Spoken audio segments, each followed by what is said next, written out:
By the time I'd finished middle school, my parents trusted me to be alone in the house by myself for long periods of time. We're talking days at a time. They did this so someone could care for our elderly dog who needed attention and supervision 24/7. With this, my parents would sometimes go out of state on a small vacation for the weekend, leaving me in the house by myself. Back to the present, it was a chilly fall evening. My parents had left early Friday morning and wouldn't be back until Sunday night. Everything had gone smoothly, and I was having a good time finally getting the house to myself. That is, until Saturday. When my parents left, I brought my gaming console out in the living room, along with some pillows and a blanket. Figuring my dog slept in the living room, I'd sleep out there with her just in case she needed me in the middle of the night. It was getting to be around dinner time. After I fed my dog, I texted my mom asking for a bit of money to order pizza because I didn't feel like cooking that night. I ordered the pizza and sat on the couch playing a shooting game until the time had passed and I heard the doorbell ring. I got up and quickly threw on my jacket and went to look through the peephole. There stood the pizza guy, a medium height, middle-aged looking guy. He had dirty blonde hair and eye bags seeming like he hadn't slept in a year. I could smell the dirty stench of cigarettes through my door. He had his eyes fixed on the camera doorbell, with a worried look on his face. I unlocked the door and opened it to the equivalent of my body width and greeted him with a smile. His eyes darted over to me. A small, creepy grin grew on his face. "Oh, I wasn't expecting a young girl like you," he said. Gross, I thought.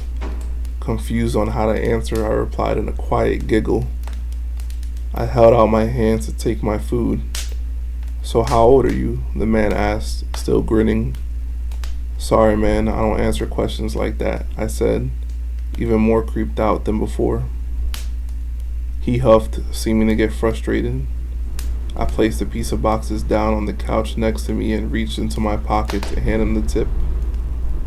"Are your parents home?" he asked. Lying, I replied. "Yeah, they're in the other room." I hoped he would believe me and just go, seeing as my parents took my mom's car on vacation and my dad's car was still in the driveway. He scoffed and said, "You know, I like that game too. Do you like shooters?" Referring to my paused game screen on the TV behind me. I became increasingly annoyed, but I didn't want to be rude and just slammed the door in his face. "Yeah, sure, look, I'm sorry, but I have to go now," I said, trying everything I could to get this man to leave me the hell alone. The man scowled. He took his tip and crumbled it in his hand and started muttering profanities under his breath. But I could only make out one of the phrases before I shut the door. "You're gonna regret this." I locked the door and anxiously watched carefully from the window to make sure he got back in his car. I didn't stop watching until he sped off around the corner. I let out a sigh of relief and did a quick sweep around the house and made sure all the windows and doors were locked. A couple of hours had passed until I decided I was going to lay down and watch TV until I fell asleep. I made sure my dog was tended to and laid down. Before I noticed, I had drifted off, completely forgetting the interaction I had earlier in the day. When I woke up, it was still dark outside, 2 in the morning-ish. My dog was barking like crazy, and not a "I want to go outside" bark, an alarmed "I see a stranger" kind of bark. If you have a dog, you understand this, and you know what they're indicating to you. I propped myself up on my elbows and stretched for a second. Looked around for a bit, but didn't see anything. I was about to lay back down until I noticed in the corner of my eye a face.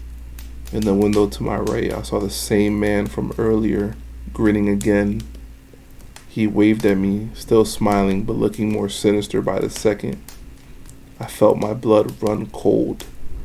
Why is he here? How long had he been watching me sleep? I shot up, My fight or flight triggered instantly. I ran to my room and pulled the baseball bat out from underneath my bed and walked back into the living room where I'd been sleeping, clutching it in my hand. When I went back, the man had moved from the window to the front door, knocking gently. "Let's hang out and have some fun," I heard him say from outside. "I'm gonna call the police if you don't get the hell away from my house," I yelled back. He banged on the door, violently aggressive this time. "The hell you will, little brat," he screamed. The doorknob shook violently. My dog was going mad at this point, so I took her with me and locked myself in my room and dialed 911 on my phone. I was explaining what was happening when I heard a couple loud bangs. He was throwing himself at my front door to try to bust through it. I had texted my parents and they had already packed and started driving back. But all of that left my mind when I heard the front door burst open and fall onto the ground of my living room. I whispered into my phone to the 911 operator that the man had broken into my house, and the person on the other end of the line instructed me to stay quiet and sit tight as the police were minutes away. Before I could think of anything, my phone died and I started panicking. I quietly went over and shut my bedroom lights off and hid in the closet with my dog, petting her as to make sure she wouldn't bark and reveal our hiding spot. I heard the man walking through my house, searching under tables, behind couches, and in the hallway closets. He stopped walking for a moment. I could hear him directly outside my bedroom door. He shook the handle and huffed the same way as before, indicating he was becoming frustrated. There were a couple bangs on the door before he was able to punch a hole through it. He fit his hand through the hole and unlocked the door. It was pitch black in my room. The man took a step in and stood there. Seconds felt like hours. I cupped my hand over my mouth to quiet my anxious breathing. I heard him rummaging through my belongings. He looked under the bed, under my desk. Then he looked at the last spot he could, where I was hiding. He had his hand on the closet door. I'm dead, I thought. I didn't know who he was or what he wanted, but I knew it wasn't going to be good. Before he had a chance to open the closet, my prayers were answered and I heard the sirens of police getting closer and closer. "Damn it," the man whispered. He exited my bedroom and ran through my home. I heard the back door slide open and the crunching footsteps through the dead grass. The 911 operator must have told the police where I was, and I felt like I could finally breathe again when an officer opened the closet door and told me it was okay to come out. They led me outside with my dog in leash, and I sat on the edge of the set of the police car. I waited there as the police searched my house in case the man had still been there. The police said there were no signs anything was stolen. He wasn't there for valuables. He was only there for me. That fact will disturb me until the day I die. There were many signs that it had been a break-in, so the case stayed open for a while, but eventually closed. The guy was never found, and they could never locate him. His identity was confirmed, and he had past warrants for home invasions and failures to appear in court. The fact that he was never caught, though, shakes me to my core. He's still out there somewhere. But I know for sure I'm never opening the door for anybody ever again when I'm home alone.